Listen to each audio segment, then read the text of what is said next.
di kerjaan itu mereka bilang terima kasih aja cuman arigato, arigato gitu. Kalau minta maaf, gomen, gomen gitu. Nah, kadang-kadang kita sebagai orang asing tuh cenderung jadi ikut-ikutan. Ketika bilang terima kasih itu arigato, arigato. Kalau bilang maaf, gomen, gomen. Nah, saran dari aku pribadi, kita di awal-awal karena kita belum akrab, karena kita belum ada kedekatan, jangan pernah menggunakan bahasa yang cenderung tidak sopan. Hai guys, assalamualaikum warahmatullahi wabarakatuh. Welcome back to YouTube channel my Ojak Des. Yoroshiku onegaishimasu. Teman-teman, hari ini aku mau sedikit bicara tentang pentingnya kesan pertama saat pertama kali kita bekerja di Jepang. Mungkin ini terkesan hal sepele atau hal kecil, tapi juga tidak boleh disepelekan teman-teman. Ini bisa jadi hal yang sangat penting sekali saat pertama kali kita bekerja di Jepang. Jadi pentingnya kesan pertama saat kita mulai masuk di perusahaan Jepang itu bisa sangat berpengaruh kepada hari-hari yang akan kita jalani saat bekerja di Jepang. Kalau kesan pertamanya itu baik, maka kita insya Allah dalam hari-hari yang akan kita jalani di Jepang itu akan lebih mudah dan kita akan dikenal baik, kemudian kita akan mendapatkan perlakuan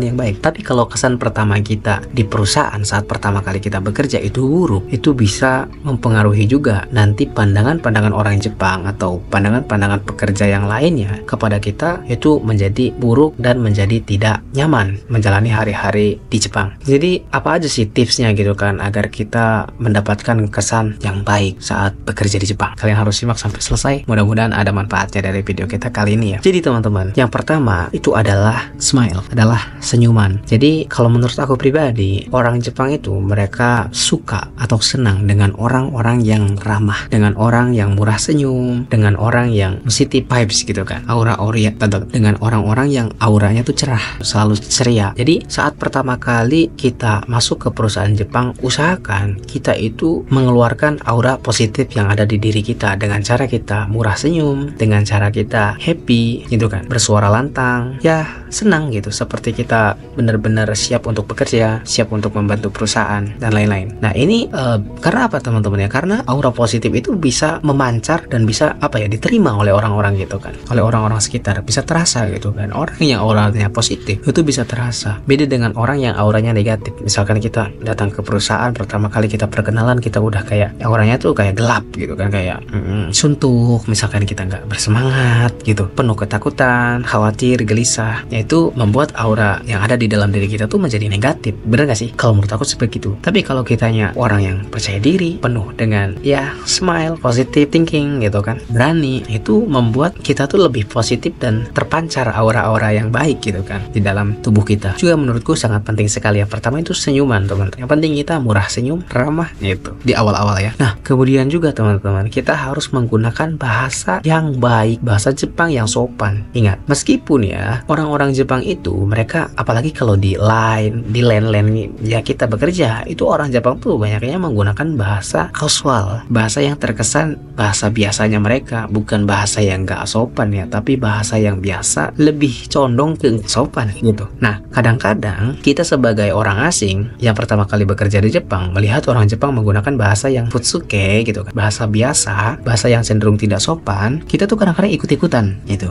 Kayak contoh nih ya, orang Jepang kalau mereka sesama orang Jepangnya lagi, yang misalkan mereka udah akrab, yang misalkan mereka tuh udah kayak family gitu kan di kerjaan, itu mereka bilang terima kasih aja cuman arigato, arigato gitu. Kalau minta maaf, gomen, gomen gitu. Nah kadang-kadang kita sebagai orang asing tuh cenderung jadi ikut-ikutan. Ketika bilang terima kasih itu arigato, arigato. Kalau bilang maaf, gomen, gomen. Nah saran dari aku pribadi, kita di awal-awal karena kita belum akrab, karena kita belum ada kedekatan, jangan pernah menggunakan bahasa yang cenderung tidak sopan atau bahasa Jepang yang casual, yang biasa. Selalu kita gunakan bahasa Jepang yang sopan, yang baik gitu. Karena kita masih ada jarak. Nah orang Jepang itu kalau misalkan kita cenderung masih ada jarak, pasti bahasanya itu masih bahasa yang sopan. Jadi ucapkanlah dengan bahasa yang sopan. Kalau misalkan terima kasih ya kita ucapkan arigatou gozaimasu, domo arigatou gozaimasu, kayak gitu. Kalau misalkan kita mau minta maaf pun gomenasai, jangan cuman gomenasai. Terus ketika kita mau minta bantuan, ketika kita mau bertanya, ketika kita mau apapun ya bicara dengan orang Jepang, selalu kita menyapanya tuh atau untuk memanggilnya tuh selalu sumimasen, sumimasen. Jangan tiba-tiba kita langsung nanya apa, enggak, tapi sumimasen, selalu ada sumimasen, permisi gitu kan, maaf, izin bertanya atau apa kayak gitu. selalu kita sumimasen. Gunakan selalu bahasa sopan. Juga penting untuk kesan pertama kita saat awal-awal bekerja di Jepang. Nah, meskipun kita udah lama bekerja di Jepang, 1 tahun, 2 tahun lah ya gitu. Misalkan kayak aku pribadi ini sekitar udah 2 tahun. Kalau kita bicara dengan orang yang lebih tua, selalu gunakan bahasa yang sopan meskipun di LAN, meskipun satu LAN atau satu kerjaan. Ya, kalau kita bekerja dengan orang yang lebih tua, selalu kita gunakan bahasa yang sopan, teman-teman. Selalu. Misalkan ya, kita mau pakai yang futsuke ya kayak aru gitu kan. Biasakan kalau misalkan bilang ada tuh kan kita harusnya sopannya kan arimas gitu. Nah, kalau yang nggak sopannya kan aru. Nah, kalau misalkan kita mau pakai aru pun boleh, tapi kasih di ujungnya tuh ndes. Jadi kayak arimas ka, misalkan aru ndes gitu. Atan des. Itu masih boleh. Itu masih oke kalau menurutku pribadi ya gitu. Jadi jangan sampai arun des atau arimas gitu. Selalu pakai des. Itu adalah untuk bahasa mensopankan, teman-teman. Des itu digunakan untuk mensopankan bahasa. Jadi pakailah itu. Tuh kadang-kadang kita sebagai orang asing tuh kadang kebawa sama orang Jepang yang menggunakan bahasa yang tidak sopan. Jadi kita ikut-ikutan gitu. Jadi pandangan orang Jepangnya pun ke kita tuh kalau kita pakai bahasa yang agak kurang sopan ke beliau, mereka mungkin nggak langsung menegur ya, tapi mereka akan jadi kayak ada pandangan kurang baik gitu sama kita. Kenapa aku bisa bilang kayak gini? Karena aku udah ada beberapa dekat dengan orang Jepang. Nah, kemudian ada juniorku tiba-tiba pakai bahasa yang agak kurang sopan ke dia. Nah, dia itu ceritanya ke aku, teman-teman. Ya tolong ajarin dong dia untuk bilang bahasa Jepang yang benar gitu. Jangan bilang arigato, tapi bilang arigato gozaimasu. Nah, itu penting kalau di awal-awal, teman-teman. Yang pertama kita harus murah senyum, selalu ceria, pancarkan aura positif gitu kan. Kemudian pakai bahasa yang sopan, bahasa yang baik dan benar. Tuh. Nah, kemudian selain daripada itu, teman-teman, yang paling penting juga ya, kita harus istilahnya tuh orangnya tuh inisiatif membantu. Kalau kita ngelihat orang kesusahan, kita tuh harus setidaknya memudahkan pekerjaan mereka. Contoh kita kerja bareng, terus ada di situ ada beberapa alat. Nah, kita tuh harus orangnya tuh peka gitu, cekatan. Ketika ada barang yang rekan kerja kita butuhkan, terus ada di dekat kita, jangan biarkan dia mengambil, karena orang Jepang tuh kadang-kadang dia tuh malu buat minta tolong ambilkan itu. No, orang Jepang kadang-kadang dia pasti ngambil sendiri meskipun jauh, meskipun itu ada di dekat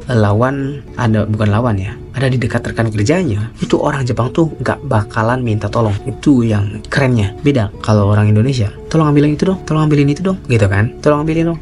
Gitu. Kalau orang Jepang, dia tiba-tiba meskipun jauh nih dari dia, pasti dia ngambil sendiri. Nah, disitulah membuat aku kayak, oh, aku ini harus peka gitu. Karena orang Jepang tuh kadang-kadang mereka malu buat minta tolong atau nggak enak buat minta tolong. Jadi ketika dia lagi butuh sesuatu atau apa ya, misalkan kerja dia butuh gamu tepu, butuh selatip gitu kan, selatipnya dari dekat kita langsung ketengahin, agak deketin ke dia gitu. Terus kalau misalkan dia tuh kekurangan koran buat ngebungkus, kita yang dekat dengan korannya kita ambil, kita siapin di dekat dia tanpa bicara, tanpa apapun. Nah, di situ tuh mereka jadi ngerti. Nah, mereka pun nggak kayak gitu ke kitanya. Jadi mereka pun kayak peka juga ke kita. Ketika kita butuh sesuatu yang ada di dekat dia, pasti dia ngasih. Dan jangan kita lakukan ke orang Jepang minta tolong kayak gitu, nyuruh tolong ambilin itu, aretote kudasai. Jangan. Kalau bisa kita ambil sendiri, jangan gitu. Karena apa? Karena agak kurang bagus kalau menurutku pribadi ya. Nanti kesannya agak kurang baik kayak gitu. Jadi sebisa mungkin jangan minta tolong. Kalau kita masih bisa ngambil, jangan minta tolong kalau kita masih bisa ngerjakan. Kecuali kalau benar-benar udah kita nggak bisa, kitanya benar-benar susah, lagi kesulitan, nah baru butuh. Dan tadi ya harus peka gitu kan, harus inisiatif. Nah, itu